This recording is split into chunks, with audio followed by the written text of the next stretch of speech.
আসসালামু আলাইকুম, আমি নাহিদা। কেমন আছেন সবাই? আশা করছি আল্লাহর রহমতে ভালো আছেন। আলহামদুলিল্লাহ, আমরাও ভালো আছি। আমার নতুন আরেকটি ব্লগে আপনাদের সবাইকে জানাই স্বাগত। ভোরে ঘুম থেকে উঠেই তো আগে যাই ছাদে। ভোরের এই পরিবেশটা দেখতে ভীষণ ভালো লাগে, আর এটা কখনোই মিস করতে চাই না। যেদিন দেখে একটু ঘুম লেটে উঠেছি সেদিন অবশ্য আসতে পারি না, কিন্তু যেদিন ভোরে উঠি সেই দিন এই দৃশ্যটা মিস করতে চাই না। তো ছাদে এসে বেগুনটা ছিঁড়ে নিয়েছি, আর এদিকে যে গাছগুলো কতটুকু বড় হয়েছে প্রত্যেকটা একটু দেখে নিচ্ছি। যেহেতু নিহার মাখা গাছগুলো দেখতে কিন্তু বেশ লাগে, আর এখন হালকা রোদ কেবল উঠছে, তো এই রোদটাও বেশ ভালো লাগে। তো এগুলো পুরোটা দেখে কয়টা বেগুন হয়েছে, কয়টা গাছে ঝাল হয়েছে পুরোটা দেখে গুছিয়ে তারপর নিচে যাব। আর এদিকে উঠতে গাছে অনেক পরিমাণে কুঁড়ি হয়েছে, ফুলটা সেভাবে ফোটেনি, তবে ফুলটাও অবশ্য দু একের ভিতরে ফুটে যাবে। তো দেখতে কিন্তু বেশ ভালো লাগে এরকম গাছগাছালি যদি থাকে, তো আমার তো ভীষণ ভালো লাগে। তো ছাদ থেকে এসেই আমি চুলাটা লেপে নিয়েছি, চুলাটা লেপে গুছিয়ে নিয়েছি। এবার রান্নাটা করতে যাব, কেননা চুলাটা না লেপে রান্না করতে আসাটা আমার কাছে ভালো লাগে না। আর যদি এরকম লেপা চুলা থাকে তাহলে তো আর কথাই নেই।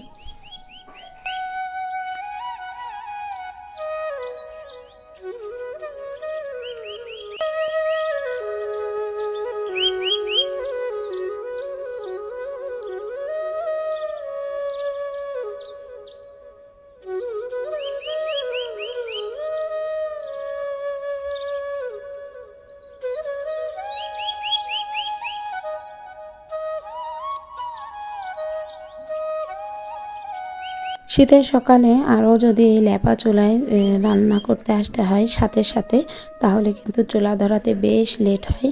আর মাটির চুলাতেও লেপার পরে এই চুলাটা একটু নরম থাকে, আর শীতের সকাল বলতে প্রত্যেকটা জিনিসই কিন্তু একটু ঠান্ডা ঠান্ডা থাকে। তো সেই কারণে খড়িগুলোও একটু ঠান্ডা আছে, যদিও বা শুকাতে রোদের থেকে এনে রেখে দিয়েছি, তারপরও সকালের দিকে একটু হলেও ঠান্ডা হয়ে থাকে। তো সে কারণে চুলাটা ধরাতে বেশ খানিকটা টাইম লেগে যায় আমার। তো চুলাটা ধরিয়ে নিয়েছি, এবার একটু বড়ি ভেজে নিয়েছি। এটা হচ্ছে কুমড়োর বড়ি, এবছরের বড়ি না, এটা হচ্ছে গত বছরের বড়ি। আমার কাকি বানিয়ে পাঠায় দেয় প্রতি বছরে আমার জন্য। আমার কাকি 2 কেজি করে বড়ি পাঠিয়ে দেয়, কুটে সমস্ত কমপ্লিট করে এটা দিয়ে পাঠায় আমার জন্য। ওনারাও অনেক বড়ি কোটে, তো তার ভিতরে আমার জন্য 2 কেজি পাঠিয়ে দেয়।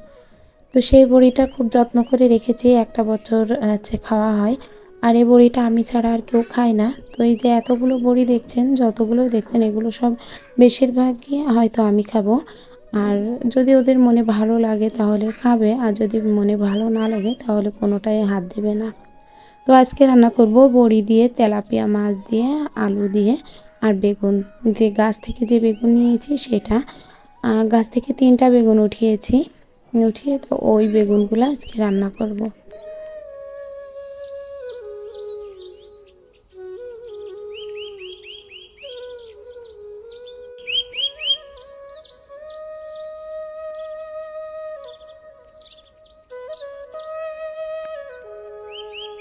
বেগুনের পানিটা আগে গরম বসিয়ে দিয়েছিলাম, দিয়ে লবণ হলুদ দিয়ে ওটাতে মশলা অ্যাড করেছি, তেল দিয়েছি, দিয়ে বেগুনটা ছেড়ে দিয়েছি। বেগুনটা যখন উতলিয়ে আসছে এবং বেগুনের আলুটাও সিদ্ধ হয়ে আসছে, ঠিক সেই পর্যায়ে যে আমি মাছ আর বেগুন বড়িটা একসাথে দিয়ে দিয়েছি। কেননা এই বড়িটাই একদমই জাল খায় না, জাল তেমন একটা লাগে না। তো মাছের সাথে যদি দেওয়া হয় তাহলেই ঠিক আছে, নয়তো একদম পুরো গলে যাবে, ঘেটে যাবে। আর এর আগে দিলে আবার কিছু কিছু বড়ি হয় যেগুলো ফাটানো হয় না সেভাবে।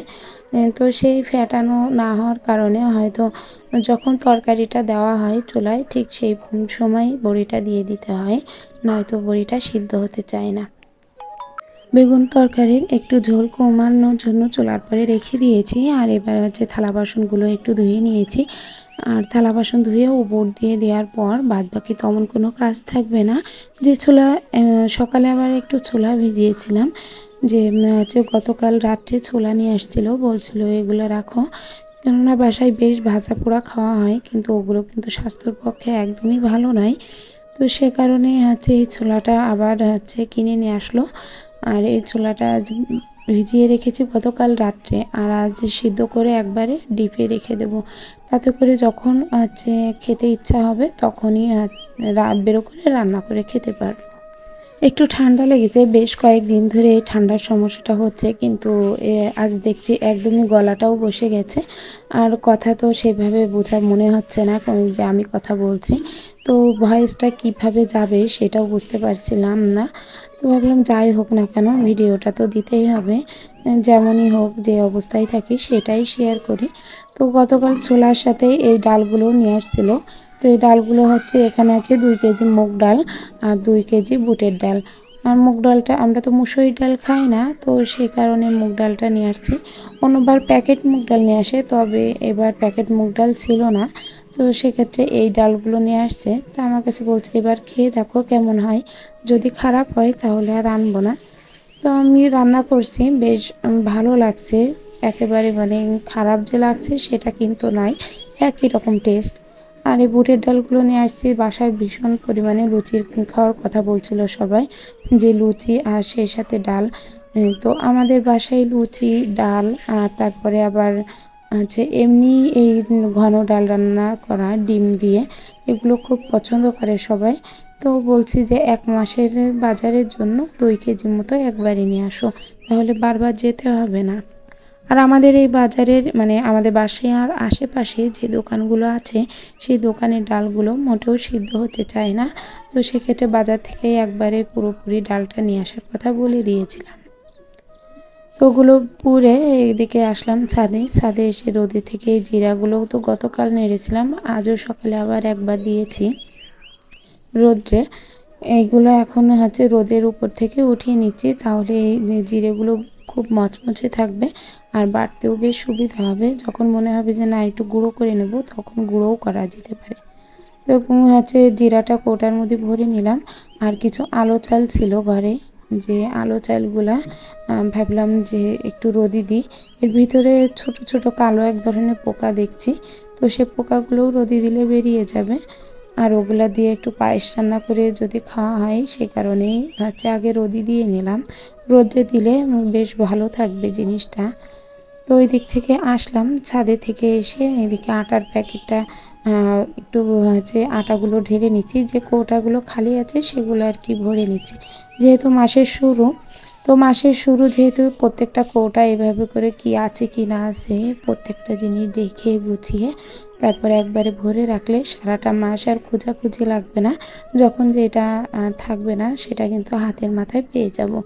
আর রান্না করতে গেলে এদিক ওদিক খোঁজা লাগবে না যে কোনটা কিসের ভিতরে রাখা আছে।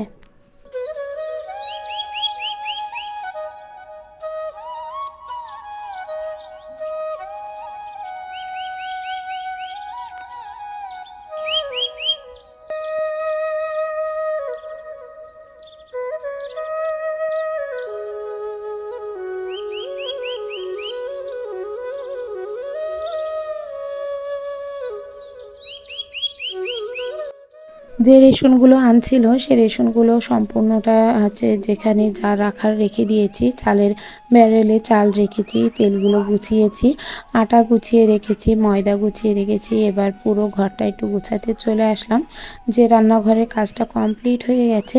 তো এখন একটু ঘরটা একটু গুছিয়ে নিই। আর এর উপরটা তো এত পরিমাণে নোংরা হয়ে থাকে, তো আজ ভাবছি যে একটু কমানোর চেষ্টা করছি। প্রায় প্রতিদিনই গোছানো হয়, কিন্তু একটা কৌটায় এই যে ওষুধগুলো বিশেষ করে মেলানো থাকে, সে একটা কৌটার মধ্যে ওষুধগুলো ভরে ওটা ঢাকনা দিয়ে রেখেছি। যে কৌটার ওষুধগুলো কৌটায় থাকলে তাহলে এদিক ওদিক ছড়িয়ে থাকবে না, আর জিনিসগুলো একসাথে পেয়ে যাবে। তবে ওষুধের কৌটা যে আমি আজই প্রথম করেছি এটা কিন্তু নয়, এর আগেও 3টা বক্স করেছি।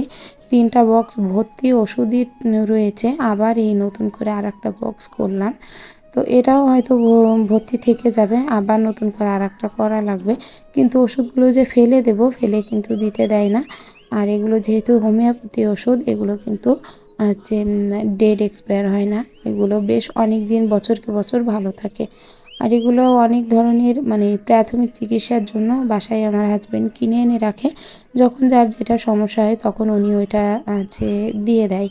ওষুধ আমাদের পাশে যদি কারো সমস্যা হয় অথবা আমাদের কারো সমস্যা হয় তো ওই ওষুধগুলো নিজেরাই খেতে পারি। বাইরে তখন হঠাৎ করে ডাক্তারের কাছে যাওয়া হয়ে ওঠে না। আর এদিকে বাবুর যে কোলবালিশটা ছিল সেটা এত দুষ্টু যে কোলবালিশের পুরো মাঝ বরাবর ফাটিয়ে ফেলেছে, সেলাইটা আর কি খুলে গেছে। তো সেটা আবার তুলো যেগুলো বেরিয়েছিল সেগুলো ঝুড়ে তারপরে এই তুলোগুলো ভরে নিলাম। আর ভরে নেওয়ার পরে এবার একটুখানি দুইটা মুখ মুড়ে একটু বেশ খানিকটা কাপড় বাঁধিয়ে মুড়ে নিয়েছি, নিয়ে তারপর এখানে সেলাইটা করে দিচ্ছি।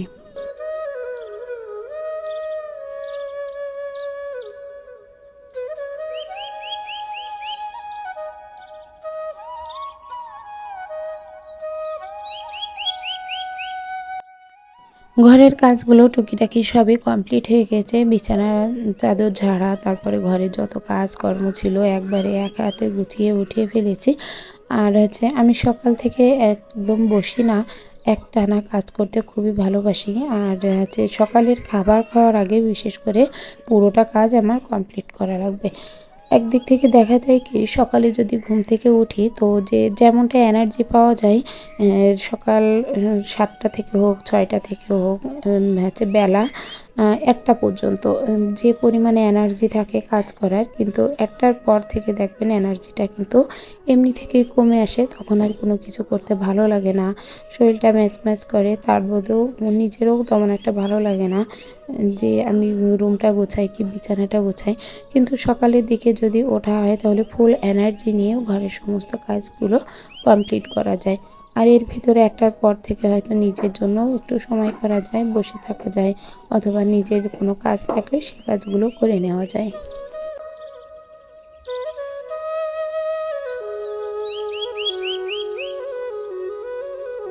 যদিও বা শীতকাল, তবুও শীতকালের ভিতরেও আমি রুমটা ভালোভাবে করে মুছে নিচ্ছি, কেননা বাইরের যত ধুলো ময়লা আসে সেটা তো পড়ে। আর তাছাড়াও রুমটা একটু মোছার পর মনে হয় নিজের কাছে অনেকটা ফ্রেশ ভাব আসে, যে না ভালো লাগে, রুমটাও অনেকটা ফ্রেশ লাগে। তো সেই কারণে রুমটা আগে ভালো করে মুছে নিচ্ছি। এমনিতেই ঠান্ডা লেগেছে, তার উপরেও ভীষণ পরিমাণে মাথা ধরেছে, কোনো কিছু করতে ভালো লাগছে না। আর এগুলো না করে যে বসে থাকবো সেগুলো তো একদমই হয় না। তো কাজগুলো কমপ্লিট করে নিয়ে তারপর বসবো, নয়তো একবার যদি মাথা ধরে বসি তাহলে আর উঠতে পারবো না, আর কোনো কাজ তো কমপ্লিট হবেও না, ওইভাবেই থেকে যাবে।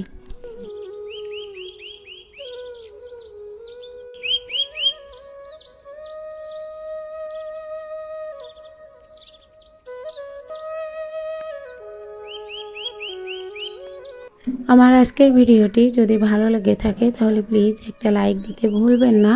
আর যদি চান আপনাদের এই বোনটি একটু হলেও ইউটিউবে জায়গা করে নিই তাহলে চ্যানেলটি সাবস্ক্রাইব করতে পারেন আর এই বোনটির পাশে দাঁড়াতে পারেন। সন্ধ্যার দিকে গিয়েছিলাম মেয়ের জন্য একটু কেনাকাটা করতে। তো মেয়ের জন্য কেনাকাটা বলতে ডাক্তারের কাছে গিয়েছিলাম, মেয়েটার ভীষণ পরিমাণে অসুস্থ। আর এদিকে ছেলেটার একটু ড্রয়িং খাতা লাগবে, তারপর কালার পেন্সিল লাগবে, তো সেগুলো কিনে নিয়ে আসলাম। আরও অনেক কিছু ছেলের জন্য কিনতে হয়েছে ওর পড়াশুনোর জন্য।